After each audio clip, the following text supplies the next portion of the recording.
Connecticut's food stamp controversy. Flawed or fraud? Next.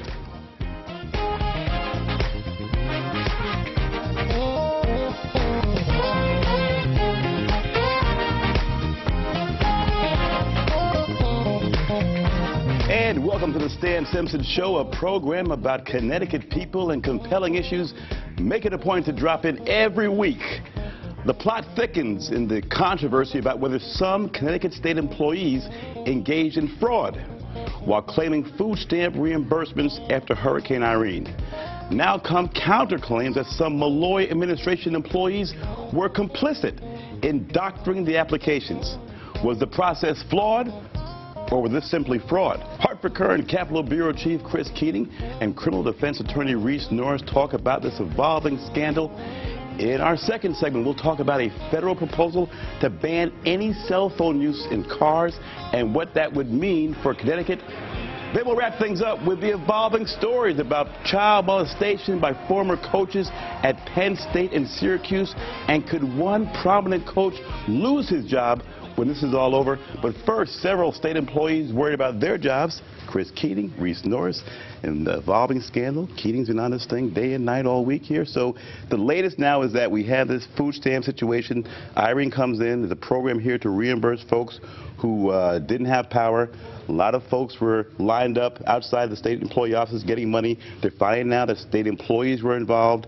And so it's unraveling with the governor having outrage and others saying, wait a second, hold up.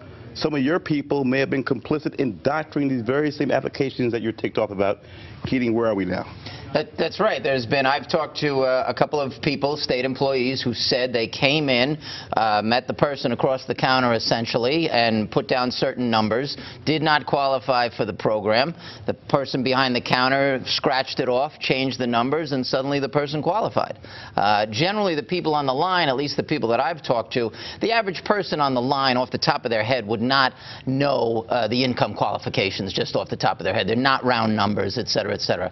And if you just showed up that day, a lot of the people I talked to at least said, you know, we didn't really know the qualifications. We were relying on the people who were there. On the application form itself, the numbers are not there. The numbers were someplace else, not on the form itself. Reese Norris, your thoughts on this? Well, it appears right now there are 800 state employees who applied for this, and now with the publicity about state troopers making over $100,000 a year and qualifying for food stamps, one has to be quite suspicious about whether there may have been fraud here. So who's more culpable? If I'm the employee and I say, listen, I went in there in good faith and I thought I applied, and the other person ended up erasing some numbers and make me more eligible, am I culpable, or the person who may have allegedly doctored the application? Well, if you put down incorrect information or false information, you are responsible. Obviously, if someone altered a document after you completed it out truthfully and you didn't have any knowledge in that, then you can't be complicit. But if you did, then you are, right? If you saw it and kind of winked with it, okay, fine. If you're saying that's the way to do it,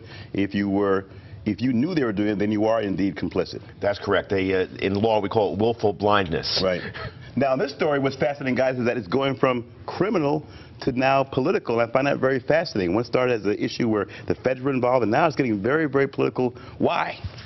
Well, Governor Malloy has written to the chief state's attorney and the U.S. attorney to ask them to investigate.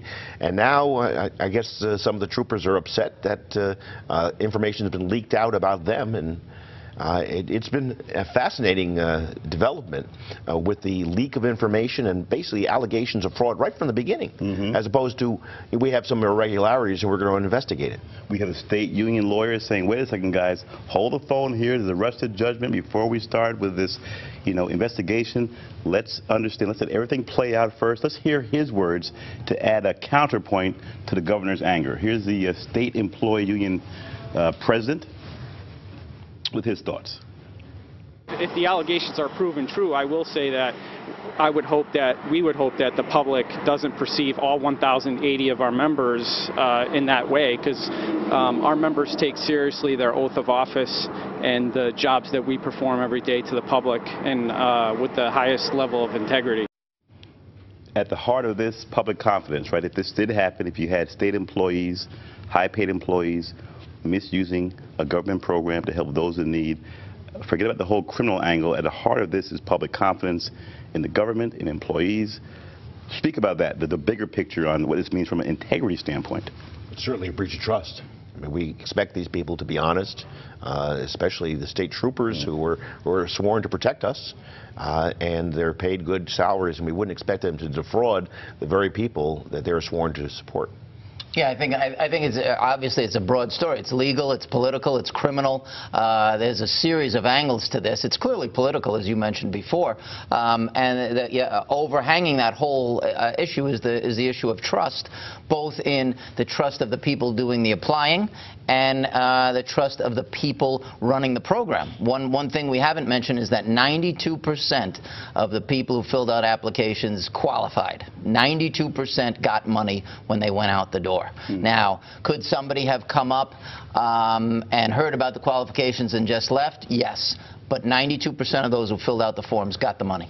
There are some who have challenged the governor and say, listen, governor, look in the mirror. If there was a screw up here, this was your administration, and perhaps you didn't handle this thing correctly. You had thousands of people outside the door. To what degree has he sort of dodged from the accountability on his own, that, hey, these were your workers who really kind of mishandled this overall process? How much will that play into all this when all is said and done politically? Well, I'm reading in the Courant that the governor is saying, don't blame the administration. Of course, right? Absolutely. What a surprise, right? No great surprise there. But you know, the governor has legitimate concerns. And the question is, did he blame these people and brand them as guilty before there was a thorough investigation and determination of all the applicable facts? Political fallout down the road there, Chris Keating? What do you think happens? Right from the beginning, some of the Republican state senators, Joe Markley, basically said, before he didn't suspect fraud or anything, he just said, if you have people in lines this long for 6 hours, hundreds and hundreds of people in lines, you're not running the program well. Right. You're just not doing it the right way. Forget about the fraud part. And he, Markley, asked the auditors to look in it from the beginning, way before any of this ever happened. I'm talking 2 months ago. So now there's talk about having a moratorium where everybody just hold the phone for a second, take a deep breath, let's not do anything until you collect all the evidence. What kind of steam does that have now to simply stop all investigations and let's collect some facts and let's get a sense of what really went down here? Well, What are you hearing inside? Malloy does not want that. He wants to move swiftly on this, move forward with all these different hearings. There are disciplinary hearings. You have preliminary steps, and then you move further and further down the line.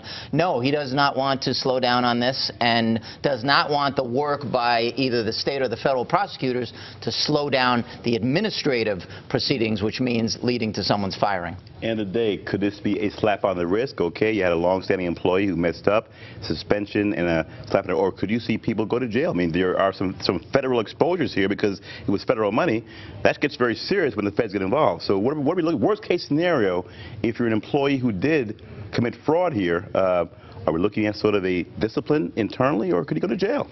Well, 20 seconds. From listening to the governor's comments, it's go to jail because he says we're going to punish to the full extent of the law. I've heard him say it. So he is not talking about slap on the wrist, and I would be shocked if there was any such action because it would be contrary to his statements. Big story and continue to evolve, so we'll have you guys in. It's not going anywhere, so stick around, all right?